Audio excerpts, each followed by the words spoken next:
Ladies and gentlemen, welcome to Adam. Now, Adam Sáenz is a licensed psychologist, author, and emotional intelligence expert.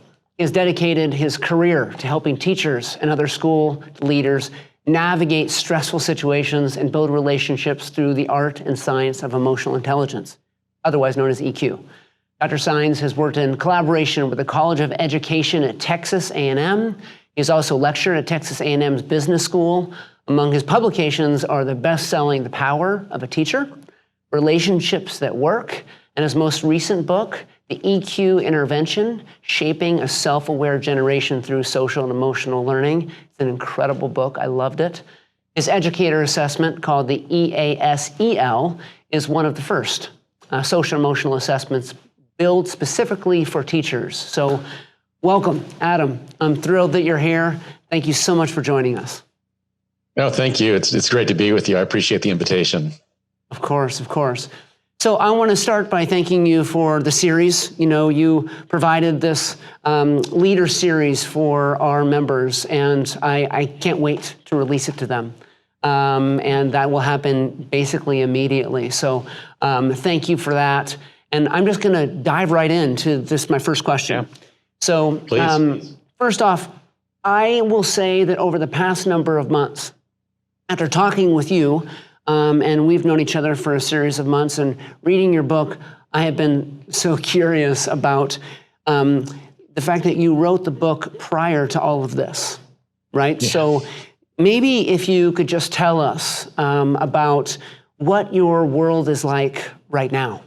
So Sure. What has this time done for you? And feel free to include details about yourself. I just want our audience to know a little bit about you, like I have learned over the past few months. Yeah, absolutely. Well, so as a licensed psychologist, I lead a team that works, consults with organizations, businesses, nonprofits, K-12, post-secondary education systems in the area of emotional intelligence, broadly speaking. And stress management is probably one of the most relevant aspects of emotional intelligence, especially given the season that we're in now. So we have been busy. Part of this is living in a pandemic. This is new territory for everyone. So that's brought stress. Really, though, as in the clip that you showed, I alluded to the fact that to really understand why we're stressed now, we have to go back 20 years. And for those of us who have been working in schools as mental health providers, we sort of had a sense of urgency 5 years ago. We just had a sense of, this idea that children's emotional needs, and I'm talking about little children, 3-year-olds all the way up to 18 and beyond. We just saw a greater need that students were bringing to schools. And we saw this shift from outpatient mental health clinics like the one that I run in College Station, Texas. We saw a shift from that becoming the front line of mental health intervention to schools becoming the front line of mental health intervention. And again, this was all pre-COVID. This was, 5 years ago, which drove our sense of urgency about empowering educators with SEL, with a toolkit. So all of that happened. And then, wake up and it's 2020 and we're talking about this coronavirus thing. And our world has been completely turned upside down. And so a lot of folks are saying, my goodness, look at the emotional impact of the coronavirus or the pandemic. And absolutely, there is significant trauma associated with that. But really, a lot of what we're dealing with and what I and my colleagues are dealing with as we consult in organizations, it's not so much what the pandemic has caused, it's what it has exposed. A lot of this stuff was already here. And we, again, those of us who have been working in mental health for many years, we've seen it and we've known it. The pandemic just exposed it, which is good because I think it's made sort of public the sense of urgency. Now, it's exposed some things, but it's also caused some things, and we're starting to see what it's caused. But honestly, I hate to sound like, Chicken Little claiming that the sky is falling, but I think it'll be the emotional impact will play out for years. We will see this for years to come. So we've been busy. We've been very, very busy. What you just said reminds me of this quote that, we sometimes say, difficult, challenging times will make you stronger or build character. There's the quote Yep. that says that that's actually not true. The difficult and challenging times will reveal character, right? And I agree. Yes. I think we're headed into some difficult times because of the conditions. And considering the audience and our membership, what do you think they need to consider regarding the rampant stress students, families, teachers, and the community are navigating? Yes. Well, I think of my life as a wheel, sort of a round wheel with 4 or 5 different spokes, and those spokes are the major areas of my life: my physical well-being, my occupational, spiritual, financial, and that's the wheel that I'm living my life on. So then I think in terms of responsibility. I think of the clinicians at my clinic. I think of my spouse, my children. I think of all the clients that I see. I think of all the organizations that we serve. To whatever degree I'm responsible for them, it's like they're on my shoulders and they're riding on this unicycle, the leadership unicycle of Adam Sáenz. And so I've got to ask myself, what kind of ride are they getting? Am I practicing self-care? Am I taking care of my mind, my body, my spirit, my emotions, my finances? So I guess my first bit of advice is to look in the mirror and just make sure that I'm okay. I need to know what my check engine lights are, and generally speaking, there are 2 check engine lights. One is physical and one is relational. So as a leader, it's so important for me to know physically, what is my body telling me about where I'm at? If I need sleep, if I need nutrition, if I need medication, whatever it might be, if my body doesn't work, nothing else works. So I think that's the first thing is look at the physical check engine light and make sure that the body is okay. Then look at the second check engine light, and that's relational. How are my relationships? My relationship with my spouse, with my children, with my family, and then my relationships at work, the people that lead with me, the people that I'm leading. What is the quality of those relationships? So again, it starts with me examining myself and making sure that I have physical wellness, and then making sure that I have relational wellness. And then once I've done that, now I'm postured. Now I'm positioned to be more of a secure base for the people that are depending on me and leading on me. And one of the big mistakes that we make as leaders is it's sort of the thing that you hear in the airplane. If you're traveling with a child, put your oxygen mask on first before you reach out for your child. And I think in our zeal to serve and love and move our organization along, we give, and we just forget about ourselves. And it's just like my phone. Once it gets to the red 20%, that means you better plug me in and charge me up, or I'm not going to be any good to anyone. So I think that's my bit of advice is start with the self and make sure the self is doing well, and then begin to model that to the people that you're leading.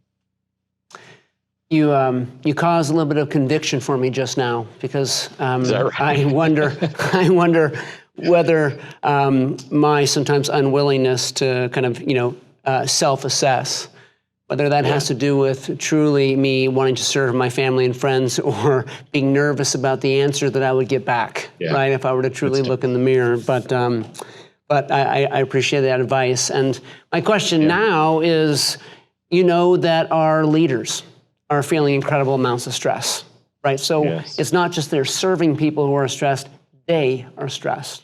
So what's your advice relative to them taking care of themselves and each other as a team? Mm-hmm. My advice is I think in these terms: name it, claim it, and tame it. So name it is just call it stress. Just say to yourself, I'm stressed out. I'm overwhelmed. My muscles are tense. My heart is racing. My thoughts are racing. I'm having problems sleeping at night. Those are all symptoms of stress. So just name it for what it is, and name it with your team. Say, I'm stressed. Who else is stressed? So just put language to it so that we can talk about it and identify it as something, and then claim it. And that means it's my stress. It's not your stress. It's not the stress that the students are causing or whatever, or the parents, or the who's in the White House or who's not in the White House. It's my stress. I've got to own the stress and take responsibility for it. Because as long as I'm externalizing and blaming, then I will never own my own stress and my need to manage it. So I've named it, then I can claim it and say it's mine. Now I can tame it.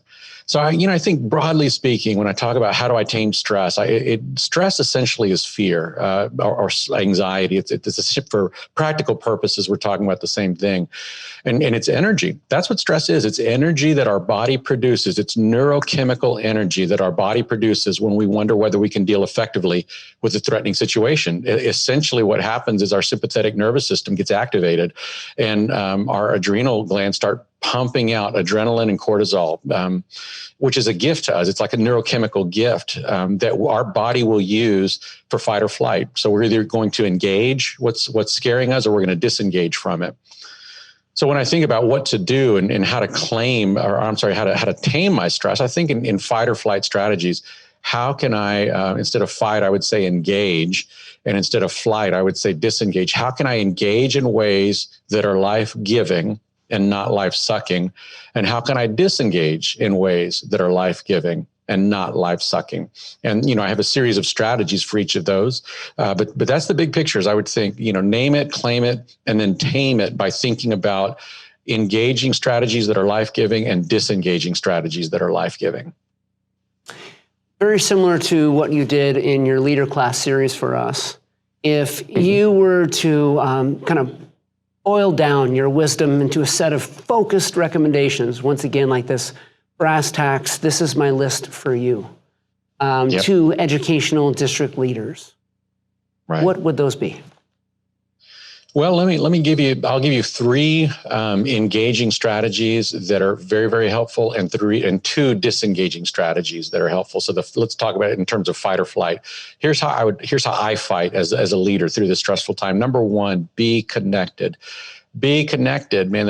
One of the worst things I can do in my personal life or in my professional life is to do it in isolation. And I'm a pretty intensely introverted guy. I like to be in a cave, but I know I need people. I've got to have people that are reflecting back to me, that are going to be honest with me, that are going to tell me truth, that are going to speak truth into my life. And if I don't have that, then I'm just sort of setting myself up for failure. I've got to have people around me that are going to love me, support me, confront me, and reflect back to me. I've got to have people that I trust. So number one, be connected.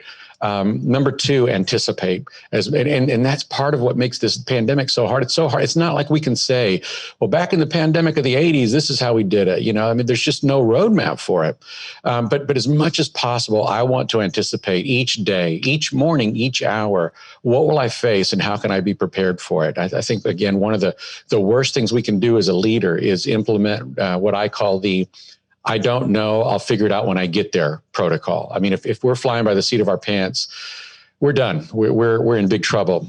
So again, number one, be connected. Absolutely. Number two, anticipate as much as possible and have a plan ready. Number three, for the engaging strategies, is exercise, because remember, our body is dumping adrenaline, our body is dumping cortisol, and we're probably supplementing it with caffeine.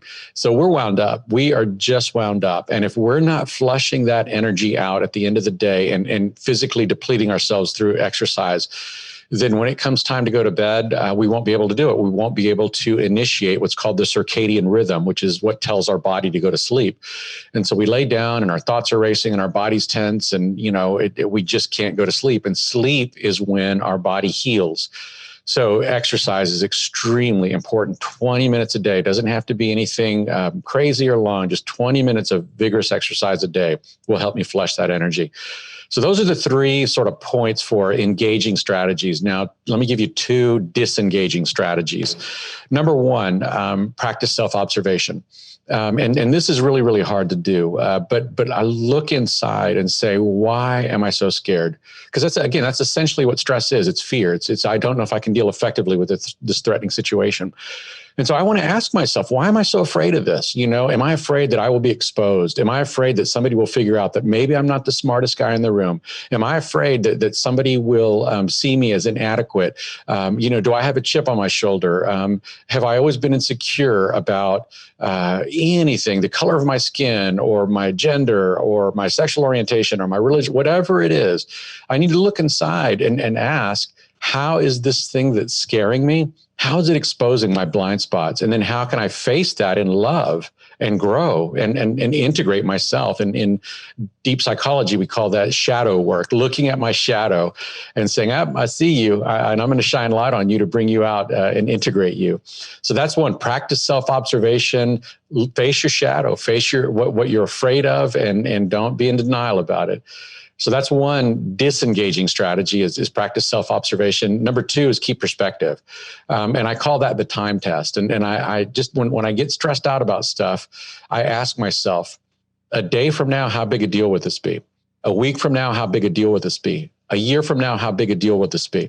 So when we talk about things like a global pandemic, that's truly something to be stressed about. A year from now, COVID-19 will still be a big deal. It will, for years, it will be a big deal. So when I feel overwhelmed, it's completely understandable. But contrast that with I'm sitting at a red light, or I'm trying to get through a green light, and the guy in front of me decided not to go through the yellow, so I can't now run the red light.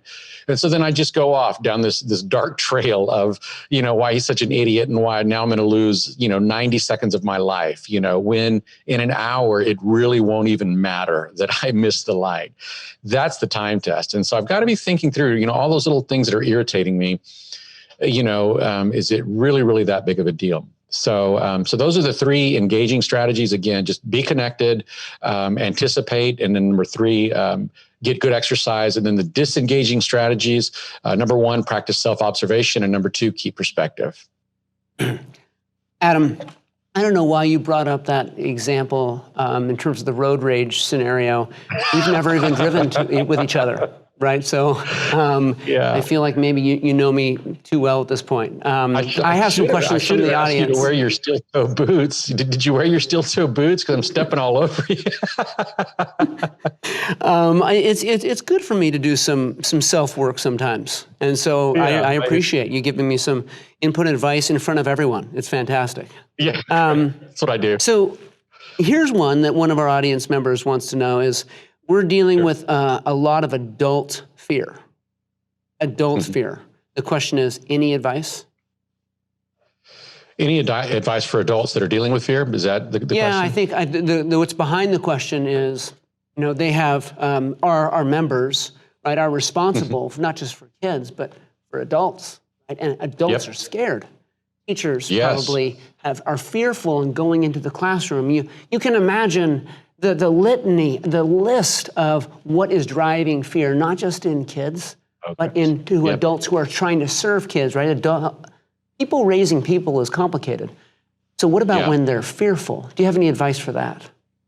I do. So number one, I would say if you're afraid, it's okay. It's okay to be afraid. And I would even argue that if you're not just a little bit afraid, to like mild to moderately afraid, either you are a superhero, you're a saint, or you're in denial, because, this is just a difficult time. So if you're afraid, you're in good company. I'm a licensed psychologist of 20 years, and I deal with fear about this stuff every day. So number one, don't judge yourself or beat yourself up or think that you're inadequate or anything like that because you feel afraid. It's perfectly acceptable. In fact, like I said, the fact that you feel fear is a sign that something is right with you. So that's the first thing, is just give yourself permission to be afraid. It's okay. And then number two is ask yourself, well, what can I do with that emotion? How can I, because emotion is fuel, fear is fuel. How can I link that emotion to a behavior that will make my life better? So, for example, one expression of fear that wouldn't be helpful is to say to a child, oh my gosh, I'm so afraid. I think this is the end of the world as we know it. Run for cover. Obviously that's not a responsible expression of that emotion. But in giving myself permission to be afraid, I can link it with adaptive behaviors. So what if I talked to some of my colleagues and said, hey, can I just be real? I'm feeling kind of afraid, and I feel kind of silly saying that. I think I'm the one that's supposed to have all the answers, and the kids are looking to me, but I just need to be real. Can I just tell you that I'm afraid? And what if another teacher says, oh my gosh, thank you so much for saying that. I felt the same way, but I didn't want to say anything. Well, now you have unity. Now you're bonding over the experience, and you can start thinking of more adaptive ways to manage your fear. So what if we started writing a journal just to give gratitude for the things that we know we can control right now? There's so much that we can't control, which is scaring us. But what if we focus on the things that we can control? So again, I think that that's it in a nutshell, is number one, don't shame yourself. Don't condemn yourself. Don't put yourself down for feeling afraid. It's perfectly okay, perfectly natural. And then number two, just connect that feeling, connect the power and the power of that emotion to a behavior that will make your life more adaptive. And I think that's how you do it. Did you say that if you're not fearful, I like this list, that you're either a superhero, you're insane, or you're in denial? Were those the three? Two of the three. I said superhero, saint, S-A-I-N-T, or in denial. Oh, saint. I thought you said insane. So I thought that was a funny list. Maybe that's a fourth option. I don't know. But yeah, it's, I just don't, I have not met anyone that has said, you know what, Adam, I'm killing it, man. I'm living the best life I have ever lived. Thank God for this pandemic. We'll get there. I think we will be living better lives than we have ever lived, in the future. Because when we get through this, we are going to be better than we've ever been. We're on a hero's journey and we're facing our dragons now. But once we slay them, many of them are internal. We're going to be bigger, better, stronger, faster, more loving, more empathetic, kinder, gentler, more peaceful, more connected than ever, I think. Okay, so last question, and I'll go fast for this. I know we need to hurry. Sure. So the question is, people are looking to us to be strong. So when we're fearful, how do we describe to our people that we're fearful when we're supposed to be strong? That's word for word. Yes. Well, I would say this. I don't know that anyone is supposed to be strong. I think we're supposed to be human. And so I would say, and I've said that, I've had this conversation, that I saw a cartoon, I think it was in the New Yorker, and it shows a patient sitting on a sofa. And then the therapist is laying on the same sofa, and the therapist is, the only word is same, meaning, hey, I'm right there with you, So when we as mental health providers are supposed to have the answers, and we don't always, again, I just had this conversation with one of my colleagues in the clinic this morning. So I would say this, no one has to be the strong person. Let's just be human. And so what I say to people that are depending on me and they want answers like, this is going to be okay, right? You're going to fix this, right? I say, I'm in this with you, and the only strength I can offer you right now is I'm just going to show up with you. And if you feel anxious, I can be in your anxiety with you. If you're angry, I can be in your anger with you. I can just be with you. And that's the only strength that I can offer you. I can't offer you any false reassurance. I don't have a crystal ball. I haven't been to the future. I don't have a time machine. I don't know what's going to happen. Tomorrow may be worse than today. I don't know. But I just want you to know that I'm here with you. And all I can offer you in this challenging time is my presence. It's me. It's just, I'm going to show up for you. And that's my gift to you. That's my obligation to you, is to show up to you. And I hope you find strength in that. I hope you find my presence comforting, knowing that you're not walking through this alone. So I think at the core of that is this unrealistic assumption that some people are supposed to be immune to all of this and are just going to be naturally strong. Some people are naturally strong, but not everybody. And it's okay not to be. And I think that just the power of our presence is a strength. Well, let me just say, Adam, I not only appreciate your time with us today and what you already produced for us, but I just want you to know, and you already know this because you're so busy, your expertise and how valuable that is right now. And I would have said that a year ago, but I feel that differently now. And so I just want to say thank you, and I look forward to being connected with you for years to come. Appreciate your time today. Oh, thank you so much, Jeff. It was such a pleasure to be with you.